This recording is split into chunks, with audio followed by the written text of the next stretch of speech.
tell us why he thinks Dusty Borglum chose these particular presidents for the sculpture. His official theme for the monument was not in honor of these particular individuals, but in honor of their contributions to the foundation, preservation, and expansion of the United States. Larner believes Mount Rushmore is intended as a symbol of America's manifest destiny, a belief that God himself had ordained the United States to dominate the continent from coast to coast. Washington is there, of course, as the father of the country. Jefferson is there for the Louisiana Purchase and for sponsoring the Lewis and Clark expedition. He chose Lincoln, of course, because he preserved the Union, and he chose Teddy Roosevelt because he tied the two coasts together through the Panama Canal. We think Borglum chose Roosevelt because he thought, we need a guy with glasses up there. The story of Dusty Borglum's involvement with the Ku Klux Klan is a complicated one. What do you mean complicated? Borglum attended Klan rallies and probably witnessed cross burning, not because he hated African Americans, but because he looked good in a white sheet. Whiskey, Tango, Foxtrot. The man who built Mount Rushmore was probably a racist and an anti-Semite. You know, in a complicated way. He certainly believed in the superiority of what he called Florida races and their destiny in settling the American West, which is really what Mount Rushmore is all about.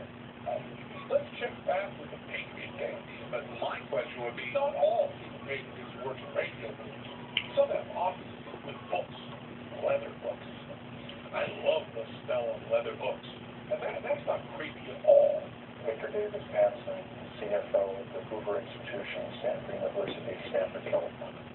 Hey, I think he lives in the same building as the other guy. Hanson writes a regular column on the conservative website National Review Online.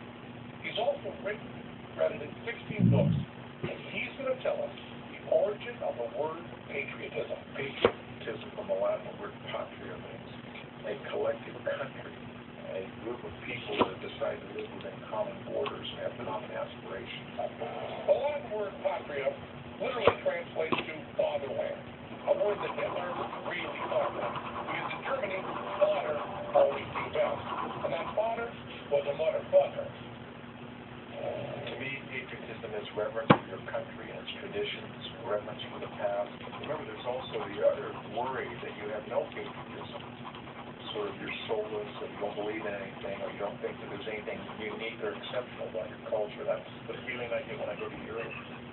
Most Europeans, I think, don't believe in a transcendence, a spiritual element to life. Europe is soulless? No spiritual element? Talk to me with a freedom pride. Maybe there is something good about Europe.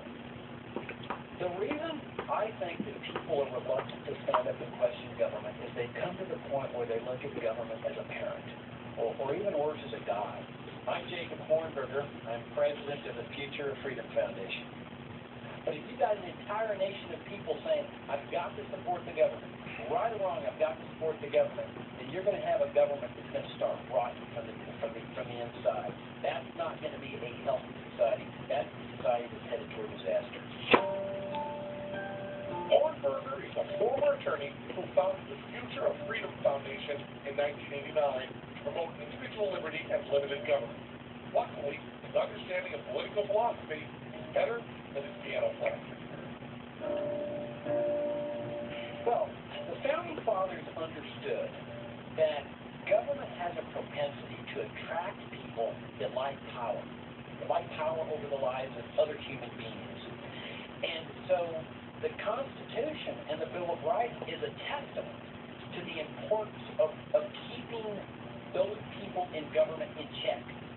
And that brings us to part 2 of our bullshit experiment. It's a petition to another phony, super patriotic organization, the Society for American Dignity. Here's what it says. We, the other side, feel that America's dignity is being threatened by a crude and corrupt culture that chooses to trample on the values this great nation was built upon. Even worse, these violations of national property, including but not limited to the use of foul language and inappropriate protestations, are happening at the foot of the very symbol of American freedom, the U.S. Capitol building in Washington, D.C. Thus, we ask our government to keep all public protests a minimum of 300 yards away from the Capitol building, so as not to sully, degrade, or bring insubordination to this bastion of American dignity. the name of not trampling on American values if people will trample on American values? I think it shows an extreme lack of respect for our nation and its capital to have any kind of a protest that close to our nation's capital. Okay, well, there is that one lady in the least best, but no one else wants to keep protesters away from the Capitol, do they? But I think this time, late. On the public eye, you know, if you want to do your thing, do it, they do it. Because I think we should have more respect for our country than to disgrace our country by protesting in front of us. It seems disrespectful to me, put it that way. With all the craziness going on right now, you know, today's dead, keep it away. Okay, we somehow stumbled into a Stalinist convention. Certainly people right in front of the Capitol would never be so cavalier about their freedom. And I definitely will start it. I also people having free speech, but hey, in the proper place at the proper time. Hey, you know what the proper place and time for free speech is? Every fucking where and all fucking ways. Well, some does it. Yes, they're all signing something that, if it became a law, wouldn't let them sign things like this unless they were over 300 yards away from the Capitol building. I'm not in the residential here, so. Oh, that's fine. It's pretty fucking easy for a government to turn to shit without anybody noticing. In 1847, Frederick Engels described how the great communist revolution would come. Progressive taxes and heavy inheritance tax, increased government control of banking, transportation, communication, and education, with children going to public schools at government expense. He believes citizens could be taught to give up their selfish self-interest and work for the benefit of a communist society. Isn't Frederick the one who said, ask not what your country can do for you, ask what you can do for your country? Pretty fucking insidious, huh? Back in Mount Rushmore, the tourists were staring in awe at America's shrine to really big heads. Mount Rushmore to me reflects a glorification of the state. I mean, you've got this mountain that's been blown up and carved out and so forth to celebrate, government officials, to celebrate the great God. It reminds me of the pharaohs of ancient Egypt. It's part of this notion of that the state can do no wrong. Which just isn't the case, even with our beloved founding fathers. All four of the men on Mount Rushmore, being human beings, of course, had flaws. Washington and Jefferson were involved in the Indian Wars. Abraham Lincoln was involved in punishing Indians who took part in the big uprising in Minnesota in 1862. Theodore Roosevelt, who is credited by environmentalists for establishing the national park system, also took a lot of Indian land to establish that system. I'm not thrilled with the national park system at all. Well, let's save that for another season. It wasn't just the Indians the presidents of Mount Rushmore screwed. Those same presidents, when living, made all sorts of decisions people at the time disliked, and people weren't afraid to protest those policies, sometimes even in cartoon form.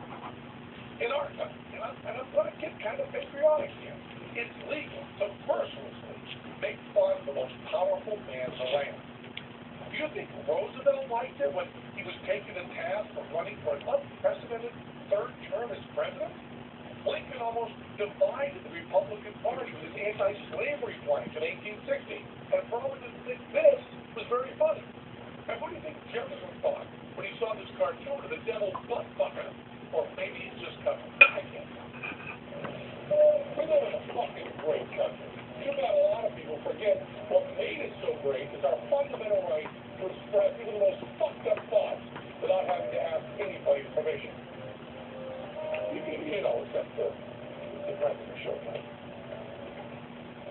Our presidents are not objects of worship. They can be liked or disliked. They can be admired or denounced, but not worshipped as religious icons when you make these huge, giant heads carved out of the side of the mountain. Building idols and worshiping politicians? What kind of asshole would want to do that? I'm with the people who'd like to see something in every state named after Ronald Reagan. And if we could just get that Ronald McDonald to change his last name to Reagan, we'd be all